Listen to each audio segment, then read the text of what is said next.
असे मनी वाजले, थांबली जराशी तिची पावले, तिच्या स्वागताला स्वप्न थांबले, तिथे तोरणांची हसती फुले, जुळवत सूर मनांचे विणते सुरेल नाते, आनंदाच्या तालावरती जीवन गाणे गाते, एक नवे आभाळ पाहते, जपून नाते अवघी, वादळ वारे कोसळताना हसून करते सलगी, पसंत आहे मुलगी, पसंत आहे, पसंत आहे मुलगी, पसंत आहे मुलगी. थांब तिथेच. कोणाला विचारून आत येतोस तू? अरे हिम्मत कशी झाली तुझी इथे यायची? काका मी चालता हो इथून, चालता हो. काका मला उर्मीला काही ऐकून घ्यायचं नाहीये तुझं, आणि आम्हालाही तुझं काही ऐकून घ्यायचं नाहीये. सो पुनर्वसू पंत सचिव, निघा आता इथून. काका मला फक्त उर्मीशीच नाही, मला तुम्हा सगळ्यांशी बोलायचंय. प्लीज माझं ऐकून घ्या. माझं ऐकल्यानंतर ना तुम्ही सांगितलं तर मी तोंड सुद्धा दाखवणार नाही. तुम्हालाच काय उर्मीला सुद्धा कधी तोंड दाखवणार नाही. पण प्लीज माझं ऐकून घ्या, विनंती आहे माझी, प्लीज.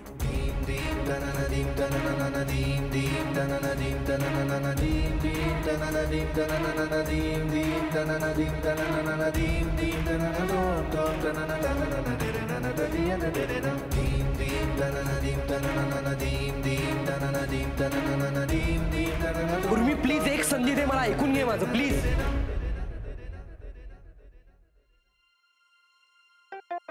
अरे ही काल देवसाखरेला आली होती ना, तिथे नेमकं काय घडलंय? अरे आल्यापासून काही बोलत सुद्धा नाहीये ती.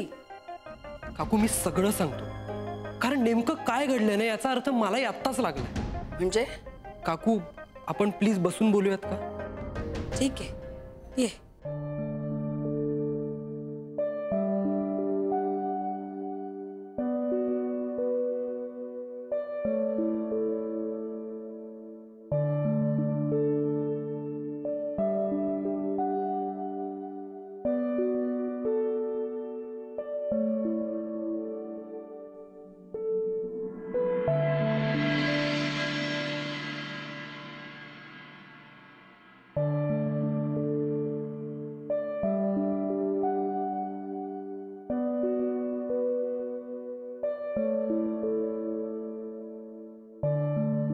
हे काय हे दाखवायला आलास का तू इथे? काका मला सगळं सांगायचंय तुम्हाला. काय सांगायचंय आता? काका खूप कर्मठ घरात वाढलोय मी.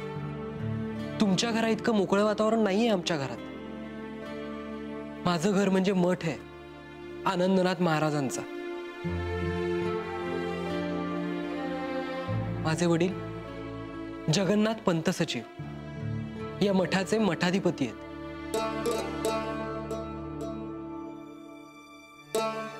वेद शास्त्र पुराण ज्योतिष या सगळ्यावर प्रचंड विश्वास आहे त्यांचा. मुहूर्त बघितल्याशिवाय कुठलंच काम करत नाहीत ते. आनंदनाथ महाराजांच्या पादुकांची सेवा करण्याचं व्रतच आहे आमच्या घराण्याचं. बायकांनी कसं वागावं, भावंडांनी पुढे काय करावं याबद्दल त्यांची ठाम मतं आहेत. कदाचित ती जुनाट वाटतील आणि कदाचित का जुनाटच आहेत ती, पण ते सगळं बदलू नाही शकत मी. नाही, हे सगळं तू आज सांगतोयस, पण हेच सगळं मी तिथे जाऊन प्रत्यक्ष बघून आलेलो होतो आणि तेव्हाच मला कळलं होतं की तू किती खोटारडा आहेस. हा दिसतोयस ना तेवढा भोळा नाहीयेस तू अजिबात.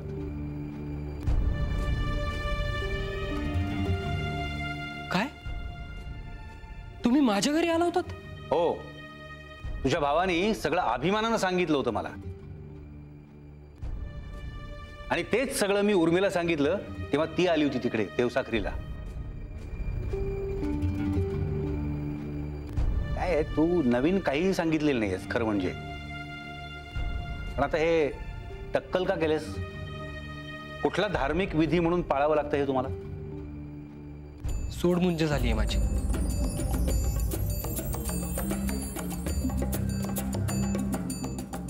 सोडमुंज?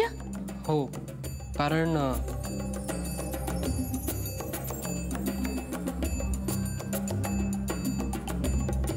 लग्न ठरलंय माझं.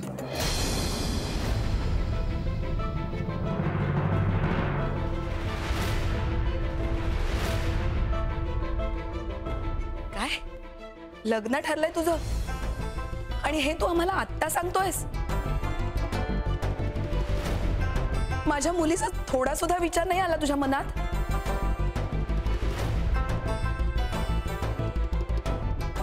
तिने विश्वास टाकला तुझ्यावर आणि तू असा वागलास तिच्याशी?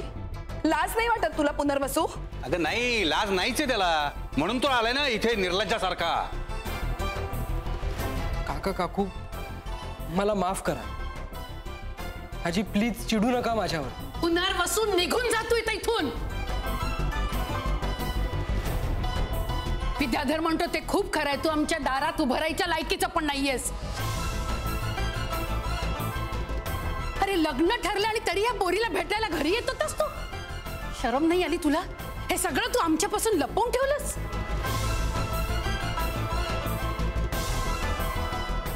हो, कारण माझं प्रेम होतं उर्मी, आहे आणि राहील.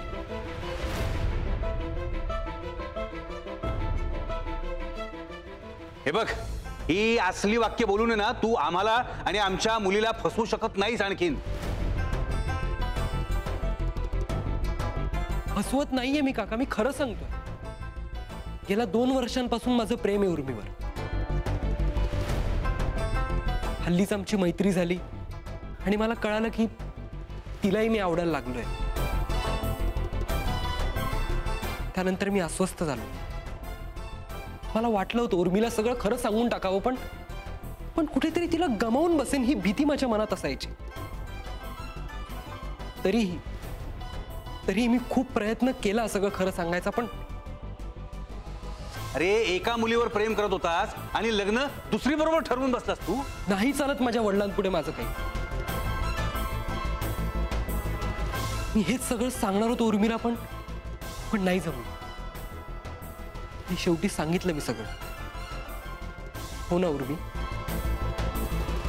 उर्मी अगं बोल ना. खोटं बोलतोयस तू. काय? वासू तू इतका खोटारडा असशील ना असं मला अजिबात वाटलं नव्हतं. वासू खोटं बोलून मित्रांची मदत करतो. वासूचा हेतू वाईट नसतो. बोलून बोलून ना मी स्वतःच्या मनाची खूप समजूत काढली आहे. पण तू मला फसवलंस वासू. मी ना खूप डोळे मिटून विश्वास ठेवला तो तुझ्यावर.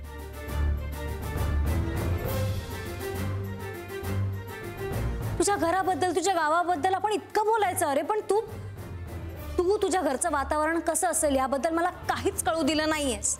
उर्मी अगं मी सगळं तुला सांगायचो, पण तुला सगळी ती गंमत वाटायची ग.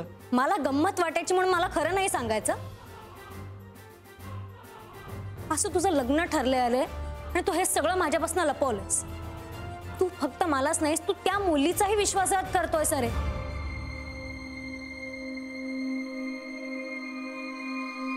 तुझ्यासारख्या मुलाशी माझी मैत्री कशी झाली ना असा प्रश्न पडायला लागला आता मला. मी असं नाहीये ग, मी नाही फसवलो कुणाला.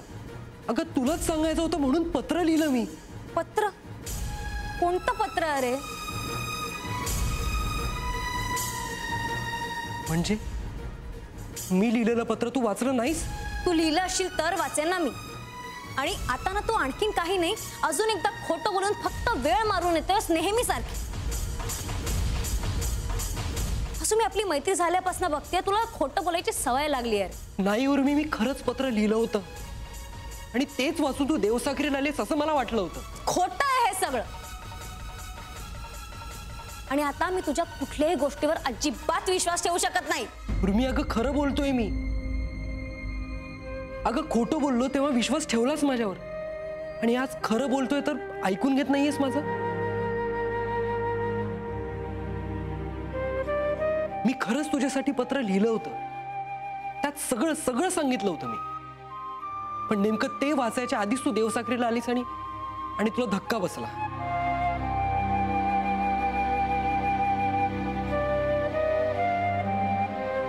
चल बस झालं आता तुझं. ऐकून घेतोय म्हणून बोलतच सुटलायस तू. हा चल निघ इथून. निघ निघ इथून निघ. काका माझं ऐकून घ्या एकदा. अरे काय आतापर्यंत ऐकून घेतलं तर कमी होतं का? पण आमच्या चांगुलपणाला आमचा मूर्खपणा समजायची चूक केलीस तू. अरे माझ्या मुलीचा हा असा चेहरा मी बघितला नव्हता कधीच. आत्ता या घडीला आम्हाला काय वाटतंय ना त्याची कल्पना नाही येणार तुझ्यासारख्या मुलाला. फार फार ऐकून घेतलं तुझं. आता पंत सचिव निघा इथून. चला काका मी खरं सांगतोय प्लीज. आता निघतोयस का धक्के मारून बाहेर घालवू तुला? काका माझं प्लीज एक. चला निघा.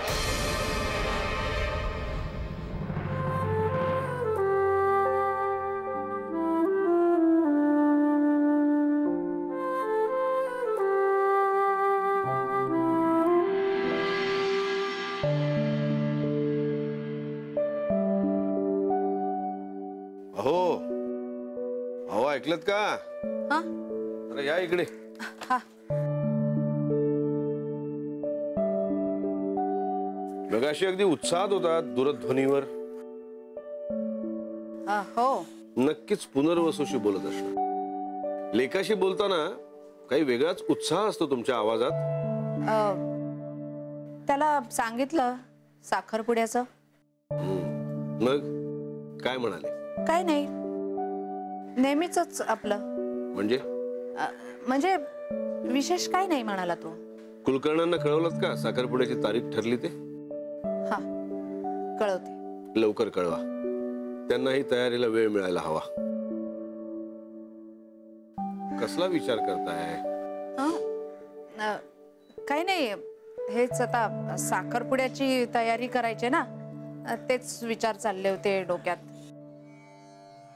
मला वाटतं हरिदास महाराजांचं कीर्तन ठेवूया आणि महाप्रसादही ठेवूया. चांगला दिवस आहे. सगळ्यांना जेवूनच जाऊ दे.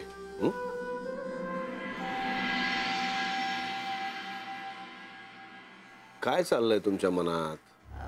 नाही म्हणजे काही विशेष नाही. मला जरा आदितीला फोन करायचा होता. अचानक तिची कशी काय आठवण आली तुम्हाला? जरा बोलायचं आहे तिच्याशी. कशाबद्दल? हेच साखरपुड्याबद्दल. अरे हो हो राहिलंच की. रामचंद्र अरे ते माळ्यावरचं साहित्य काढलंस का?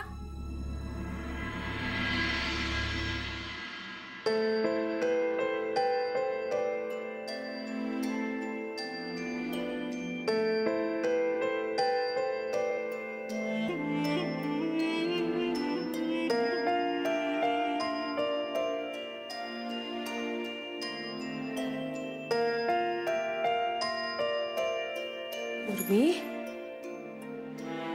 ए बाळा त्या देवसाखरीत इतकं सगळं घडलं आणि तू आम्हाला काहीच नाही सांगितलंस. उर्मी हे बघ त्या मुलासाठी रडू नकोस तू. लायकी नाही त्या पोराची. उर्मी अगं तू कालपासून गप्प गप्प आहेस. काहीच बोलली नाहीस. आम्हाला कसं कळणार तुला काय होतंय? हे बघ आता रडू नकोस. हा शांत हो बघू. या मुलाला ओळखण्यात माझी चूक कशी काय झाली हे मला कळत नाहीये सीमा. एवढा देशभर फिरलोय मी. हजारो तऱ्हेच्या लोकांना भेटलोय त्यांच्याशी बोललोय. पण याला ओळखण्यात माझी चूक कशी काय झाली? त्याच्या भोळ्या चेहऱ्यावर गेलोय मी. विद्या जाऊ दे ना आता. जाऊ दे नाही. मला लक्षात येते नाटक बसवताना त्यानं ज्या पद्धतीनं पुढाकार घेतला होता ना अगं ते बघून उर्मीच काय मी पण इम्प्रेस झालो होतो. मला वाटलं होतं हा चांगला नवीन विचारांचा एखाद्या पुढारलेल्या घरातला मुलगा असेल. पण बर बोलून समोरच्याला गार करण्यात एकदम पटाईत एकदम. ते बघून मला असं वाटलं की उर्मी करता मी दोषी आहे या सगळ्यात कुठेतरी. मीच. विद्या अरे तू आता शांत हो ना. आपण जर हेच सगळं बोलत बसलो तर तिच्या मनातही तेच घोळत राहील ना. अगं पण सीमा तिला त्रास होतोय आणि तिचा त्रास बघून मला त्रास होतोय. बाबा तू प्लीज जरा शांत होणार. मी पडेन यात ना बाहेर. पण मला प्लीज ना हे सगळं माझ्या परीने हँडल करू दे. विद्या तू तू जा बरं. विद्या तू प्लीज बाहेर जा बाहेर.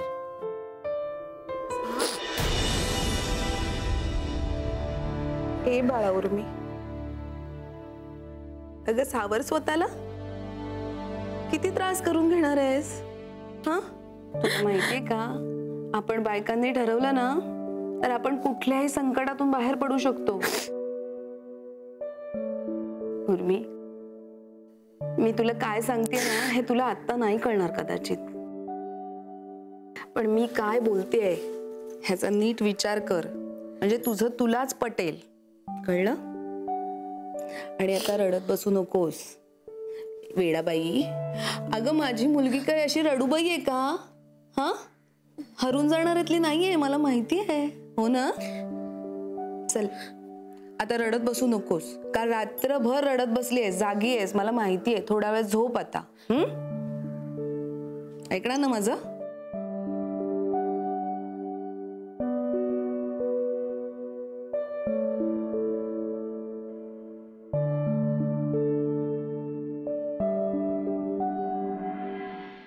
अरे अरे, माझ्या मुलीशी मैत्री करण्याची लायकी तरी आहे का या मुलाची? हा, वाया गेलेला मवाली कुठला, संस्कृत शिकतोय. असंस्कृत माणूस. मी माझंच चुकलं त्याला ओळखायला, मीच चुकलो. अरे विद्या, असं का वागतोयस तू? अरे तो कसा वागतो दिसत नाही तुम्हाला? मला विचारताय कसा वागतोय मी म्हणून? अरे हो, पण आता आपल्याला उर्मीला सावरायचंय ना, मग असं वागून नाही चालणार आपल्याला. हो, पण अगं एखादा मुलगा म्हणजे इतक्या बुरसटलेल्या विचारांचा कसा असू शकतो? म्हणजे त्याचा बाप असेल जुनाट विचारांचा, पण हा, अरे हल्लीच्या पिढीतला तरुण आहे हा. अरे विद्याधर, ते कसंही असली तरी आपल्याला काय करायचंय? त्यांनी कसं राहावं, कसं वागावं हा त्यांचा प्रश्न आहे. आई, उर्मीला दुखावलंय त्यानं, बघताय ना हे तुम्ही. हा, ते आपल्या मुलीचं नशीब दिसते. अरे नशीब वगैरे नाही म्हणत मी आई, नाही म्हणत मी. वासून फसवलंय माझ्या मुलीला, बस. आणि मी त्याला या गोष्टीचा धडा शिकवणार. धडा शिकवायचं म्हणजे काय करायचं? मारामारी करायची का? काही भरोसा नाही माझा आई. जाऊन मारहाण करेन सुद्धा कदाचित.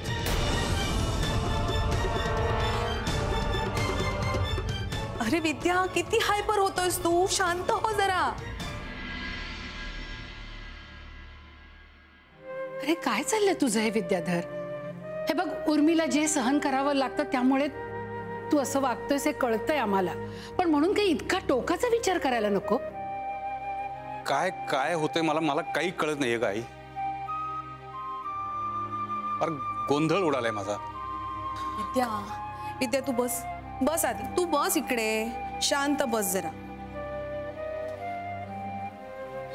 शांत बस. जास्त बोलून गेलो त्या वासूला मी, पण सांग ना, मला साहजिक नाहीये. जाऊ दे, जे झालंय त्याच्याबद्दल कशाला एवढा विचार करतोयस? पण जे काही मी वागलोय ते साहजिक नाहीये का? अगं फसवले त्यानं आपल्या उर्मीला.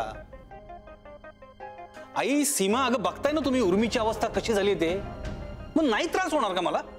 अरे हो विद्या, हो, तू काळजी नको करूस. खोटं बोललाय तो माझ्याशी, माझ्या उर्मीशी. फसवले त्यानं आपल्या सगळ्यांना. मला वाटलं तो चांगल्या विचाराचा मुलगा असेल, पण हा धूर्त निघाला, कावेबाज. दुखावलोय मी त्याच्या या वागण्यामुळे. नाही, नका तुम्ही काळजी करू माझी.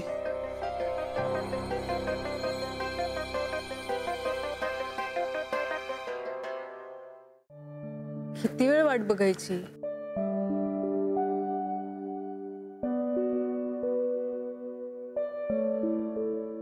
अरे किती वेळ? काल रात्री किती फोन केले मी तुला, कुठे होतास तू? कुठे असणार, इथेच होतो. शेवटी मी त्या दामूचा नंबर मिळवला आणि त्याला विचारलं तुझ्याबद्दल सगळं. 15 तारीख साखरपुडा ठरलाय तुझा आणि नीताचा. हो. मग काय करणार आहेस? काय ठरवलंस तू पुढे? असो रे, बोल ना काहीतरी. मी कोणाबद्दल आणि कशाबद्दल बोलते कळतंय ना तुला? नाही, जाऊ दे तो विषय. तू भेटलास का उर्मीला? बोललास तिच्याशी सगळं? काय म्हणाली ती? तू मागे म्हणाला होतास की तिला सगळं मान्य आहे. काय झालं त्याचं पुढे? आता काही होणार नाहीये. चुकलोय मी जीजी. रागवलीये ती माझ्यावर. हे पण तू पत्र लिहिलं होतंस ना तिला. अगं हो, पण ते पत्र तिला मिळालंच नाही.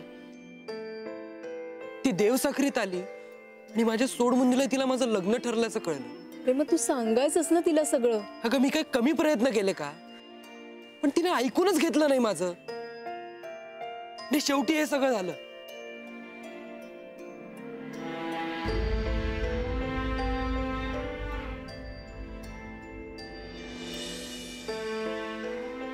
खूप प्रेम करतो मी तिच्या. मग का केलीस अशी लपवा छप्पी? लिहिलं होतं मी पत्र, पण नाही वाचलं तिनं. काय करू मी?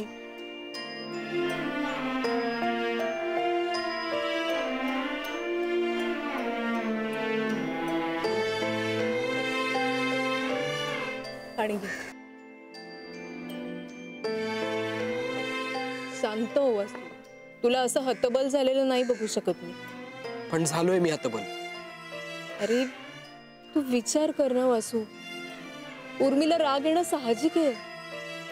तिचं खूप प्रेम आहे तुझ्यावर आणि तिला अचानक कळतं की तुझं लग्न ठरलंय. आणि ते आपल्या घरातलं वातावरण, दादांचा राग धाक, तिथे येऊन हे सगळं बघून गेली ती. हीच काय, तिचे घरचे सुद्धा खूप चिडलेत माझ्यावर. काही होऊ शकत नाही, आता संपलंय सगळं. नाही नाही, होईल काहीतरी. तू असं हातपाय गाळू नकोस. काही होणार नाही आता. उर्मीचं हे थोडंसं चुकलंच ना रे. तिची काय चूक आहे? तू असं का वागलास याचा विचार करायला नको तिने?